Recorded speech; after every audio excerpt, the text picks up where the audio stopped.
नमस्कार, मैं हूं आपके साथ राखी लांबा और आप देख रहे हैं न्यूज एक्सप्रेस। तो शिवराज सिंह चौहान की विदाई हो गई, लेकिन क्या मध्य प्रदेश में जो उनकी योजनाएं हैं सरकार उनकी भी विदाई करने वाली है? ये एक बड़ा सवाल है। ऐसा हम क्यों कह रहे हैं वो आपको विस्तार से इस रिपोर्ट में बताएंगे। दरअसल आपको याद होगा, मुख्यमंत्री शिवराज सिंह चौहान की एक योजना लाडली बहना योजना, ये एक ऐसी योजना थी जिसने मध्य प्रदेश में बीजेपी को जिताया।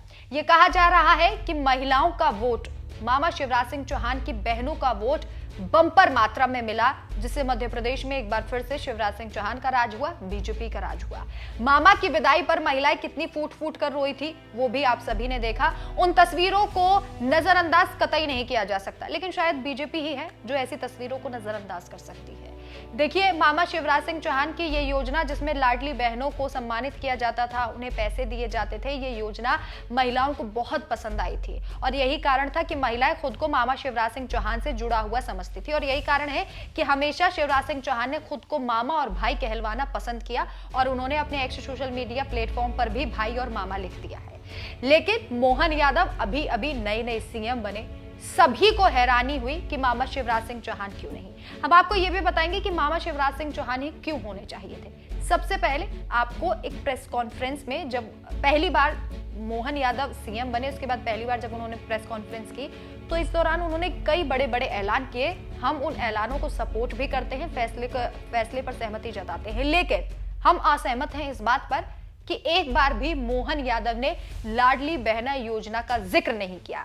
जिसके बाद अब चर्चाएं तेज हो गई हैं कि क्या मामा शिवराज सिंह चौहान की विदाई के साथ साथ उनके जो तमाम फैसले हैं उनकी विदाई भी हो जाएगी।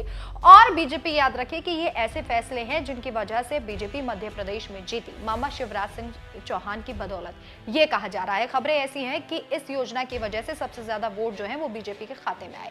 अब मोहन यादव ने प्रेस कॉन्फ्रेंस की, जो अभी नए सीएम बने हैं, उन्होंने कई सारे फैसले लिए, जैसे खुले में अवैध मांस की बिक्री पर रोक लगाना।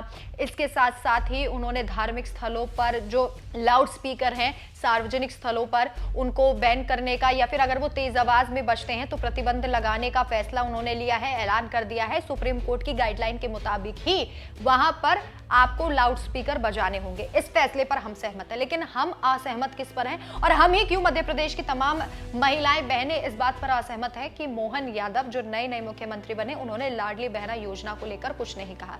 और अब खबरें हैं कि क्या लाडली बहना योजना शिवराज सिंह चौहान की तरह ही आउट होने वाली है, तो इसे लेकर संशय लगातार जारी है। शिवराज सिंह चौहान की महत्वाकांक्षी योजना थी, बीजेपी की महत्वाकांक्षी योजना मध्य प्रदेश में थी, जिसने बीजेपी को जीत दिलाई, लेकिन मोहन यादव का इस पर एक शब्द भी ना कहना बीजेपी के लिए खतरा भी साबित हो सकता है। सबसे पहले आप मोहन यादव की प्रेस कॉन्फ्रेंस सुनिए, जिसमें उन्होंने बड़े बड़े फैसले लिए, लेकिन लाडली बहना का जिक्र नहीं किया। सुनिए। 2-3-4 बड़े, वैसे तो हमने काफी निर्णय आज किए हैं इस कैबिनेट की बैठक में, जिसके माध्यम से दूरदृष्टि से, दूरगामी दृष्टि से स्टेट के लिए वो बड़े सबके लिए हित में भी रहेंगे।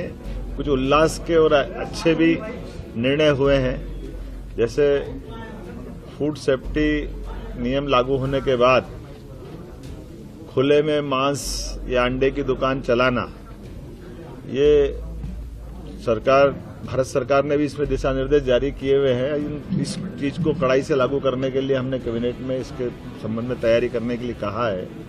और चूंकि इस दिशा में योग्य प्रकार से जन जागरण भी हो जाए और जिनको ये बिजनेस करना, उनको उसके दायरे भी बता दिए जाए, कैसे करना है, क्या करना है, उनको भी इन सारी बातों के अवेयरनेस के साथ। लेकिन शासन के स्तर पर हमने निर्णय किया है कि ये चीजों को लेकर के जनता की सुरक्षा भी जरूरी है और जिनका व्यवसाय करना है या जिनको इसको खाद्य पदार्थ के उपयोग में लेना है, तो वो उनकी जान भी जोखिम में नहीं डाले। तो सुना, अपने तमाम फैसलों का जिक्र किया गया, लेकिन अगर किसी चीज का जिक्र नहीं था तो वो थी लाडली बहना योजना।